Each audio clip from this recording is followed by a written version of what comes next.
This article is courtesy of Yahoo Lifestyle. Heading: Mom suing U.S. government.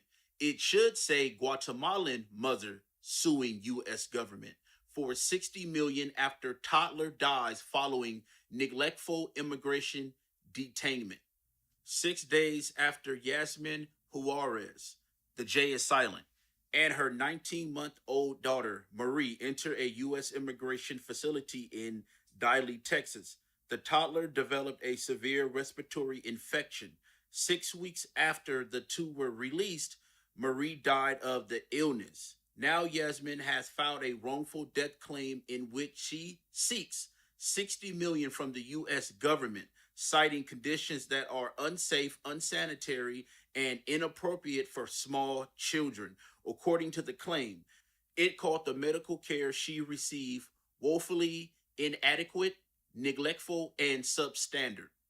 The mother and daughter were coming from Guatemala when they were detained at the U.S. border by Immigration and Custom Enforcement on March 1st. They were taken to the South Texas Family Residential Center where they remained for 3 weeks. But for much of that time, Yasmin was desperately trying to get crucial medical help for her daughter, whose health was declining rapidly. The little girl received just a few prescriptions, medication that were working, according to CNN. Now, we do know CNN does flip things, okay? Allegedly, when it was clear that Marie was not recovering, ICE discharged the pair. Juarez pro bono attorney Stanton Jones of Arnold and Porter said in a statement to Yahoo Lifestyle. Marie entered Diley a healthy baby girl and 20 days later was discharged a gravely ill child with a life-threatening respiratory infection. The statement reads, within a week of entering Diley, Marie was running a 104-degree fever while suffering from a cough, congestion, diarrhea, and vomiting. The medical staff who discharged her weeks later noted none of these conditions and cleared her for travel without viewing Marie, conducting any kind of examination, or taking her vital signs. By the time the mom was free to seek medical attention outside the facility, it was too late. The 20-year-old parent had taken her daughter to doctors in New Jersey, where her own mother lives. Marie was subsequently transferred to Children's Hospital of Philadelphia, but by the time she made it there was little doctors could do to save her. The toddler died of respiratory failure on May 10th. I'm going to leave it there. I will leave the link to this entire article in the description box.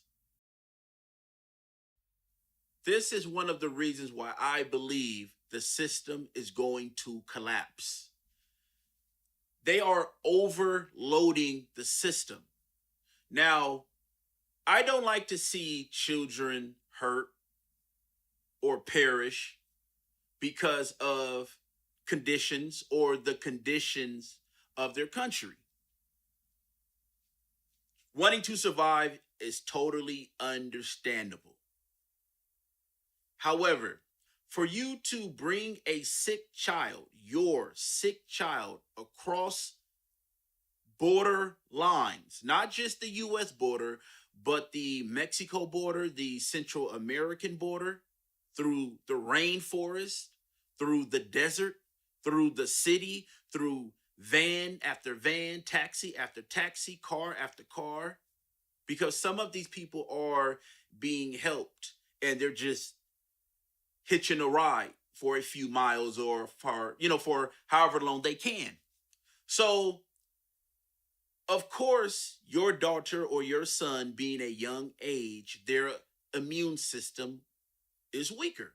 Okay? So, you brought a sick child into America, and because your sick child passed, you want to put it off on the US government. And I'm not a fan of the US government. I have never spoke in a positive way about the US government on my channel. But for you to come into a country with a practically almost deceased daughter.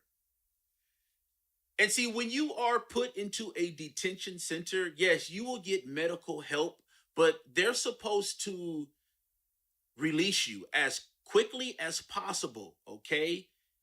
Let you go see a immigration judge. They will give you your papers there. 9 times out of 10, the immigrants would not show.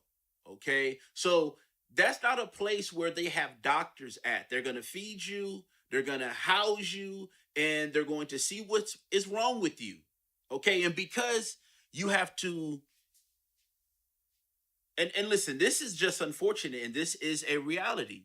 When you have so many people you have to see and they're speaking different languages, there are going to be some patients who just don't get the correct care it needs. It's just impossible.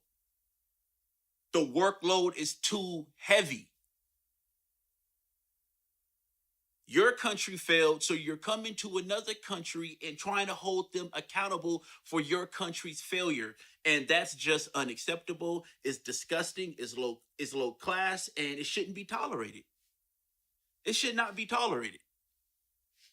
I feel sorry for her loss, but the discussion that needs to be had is these rape trees around the US border. Now, I could show really, really graphic pictures, but I'm not. I don't want anyone, trying to say that I'm showing graphic pictures. However, just type in rape trees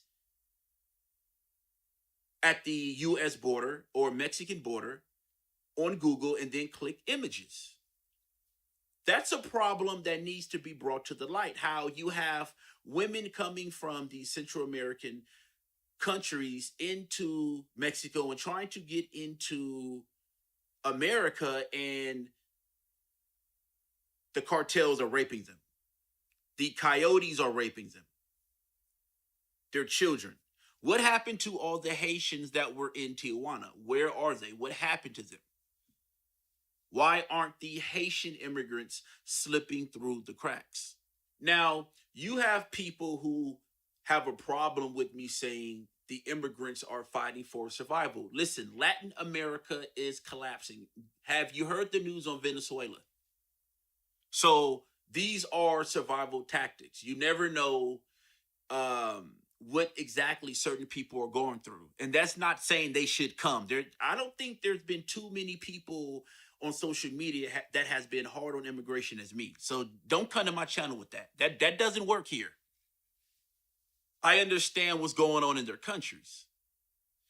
However, these mothers, these fathers are dragging their children across enemy lines. And then when they get to America, they're like, hey, it's all your fault.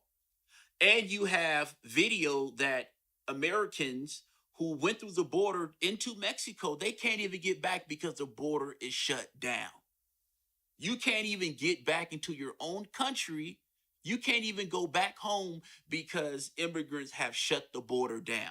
You are messing it up for everyone else, and that is very selfish. And then when you get here, you want people to be sympathetic for you, but you shutting down our shit. You're shutting down our shit. It's like, listen, man, listen. If I want to leave somewhere freely, I should be able to go. I should not be able to be told no because immigrants have rushed the damn border, wanting their way. It's like the zombie apocalypse out there. I mean, these movies are real, man. It's not just for entertainment. It's like The Walking Dead. People, oh, you're gonna let me in your country, and then when you let me in, I'm going to hold you accountable for my whole entire life. And now they're using the race card. They're using a race card. Hey, it's because I'm a minority. It's just unfortunate where this country is headed, and I think the majority of now I want to say this: there are a huge segment of Americans that are waking up. You see a lot of people that are starting to comment on stuff like this and do commentary on stuff like this, because if you don't have borders, you don't have a country. And for some reason, America cannot protect its southern border. For some odd reason, the military is just now putting up barbed wire fences. I have a problem with that. You see, the Democrats are silent.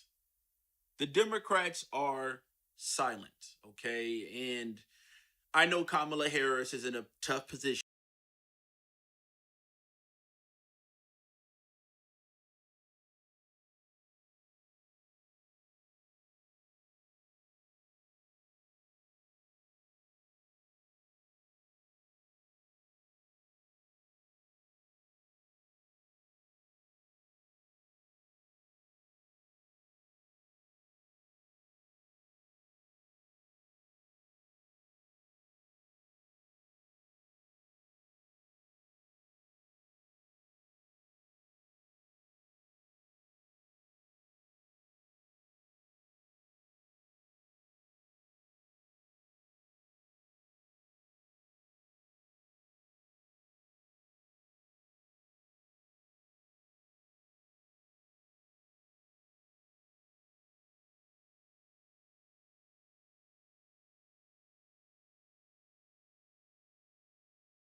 Child.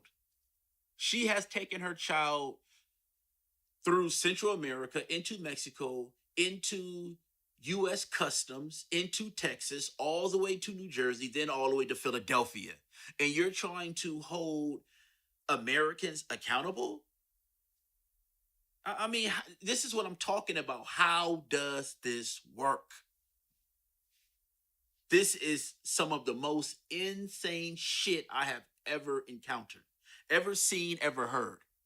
That's like your child is walking down, let's say, your street. Let's just say your child is walking down someone's street and it gets arrested, right? And your child get arrested or whatever, and you blame the entire neighborhood on your child being arrested. Like, no, you put the blame on the person who called the police and or the police who were just driving by and arrested your child.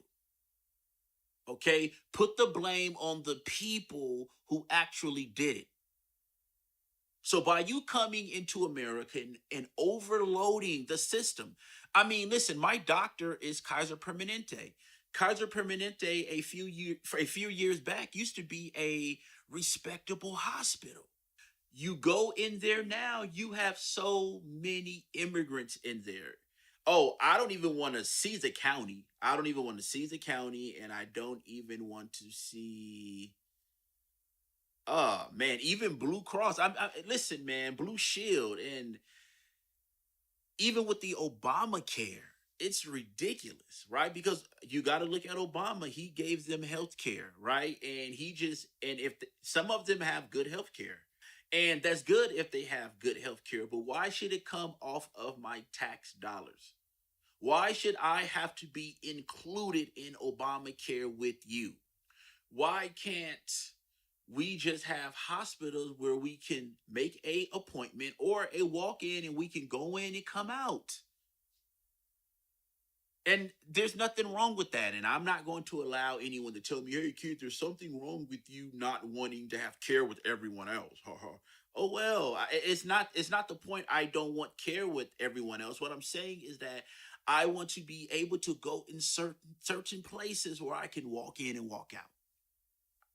I like quick access to certain things. And if you are in the way of that, then I have a problem with you, okay? Or it or the subject.